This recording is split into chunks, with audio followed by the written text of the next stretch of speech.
বিশ্ব মাদক বিরোধী দিবস উপলক্ষে ইসলামপুর থানার উদ্যোগে ক্ষুদিরামপল্লী সুকান্ত স্মৃতি বিদ্যাপীঠ স্কুলের ব্যবস্থাপনায় মাদক বিরোধী র্যালি অনুষ্ঠিত হলো শহরে। আজ র্যালির আয়োজন করা হয় স্কুল থেকে বেরিয়ে শহরের বিভিন্ন প্রান্ত হয়ে চৌরঙ্গি মোড় হয়ে আবার স্কুলে শেষ হয়।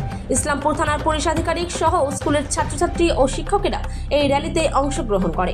স্কুলের শিক্ষক জয়ন্ত দে বলেন, বিশ্ব মাদক বিরোধী দিবস উপলক্ষে স্কুল থেকে এই র্যালি শহরের পরিক্রমা করে।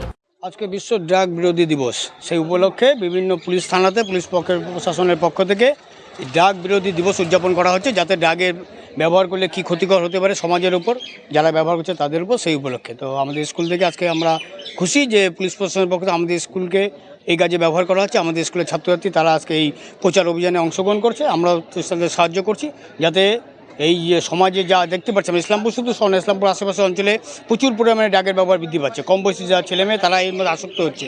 আমরা চাই এই প্রচারটা যেন আরও ব্যাপক আকারে হয়, যাতে অন্তত মানুষের মধ্যে প্রচারটা যায় যে এই ব্যবহারটা করলে কী ক্ষতিকর প্রভাব হতে পারে সেটাই। বলছি কারা কারা অংশগ্রহণ করেছে? আর এখানে পুলিশ প্রশাসন থেকে ব্যবস্থা করা হচ্ছে, আমাদের স্কুলে যারা ছাত্রছাত্রী তারা এগুলো অংশ করছে, মূলত 11 এবং 12 ইসলামপুর থানা। আর এই প্রচারে কতটা মানে কীভাবে যুব সমাজের প্রতি কি? যুব সমাজে একটা বড় বার্তা যাবে, কারণ যুব সমাজই তো এর মধ্যে আসক্ত হচ্ছে বিভিন্নভাবে। প্রচারে এখন যদি প্রচার হয় তারা বুঝতে পারবে এর ব্যবহার ভালো খারাপ কী দিক। ফলে আমরা আশাবাদী একটা ভালো প্রচার হচ্ছে, সেটা কাজে লাগবে। আপনার নাম? আমরা জয়ন্ত দে।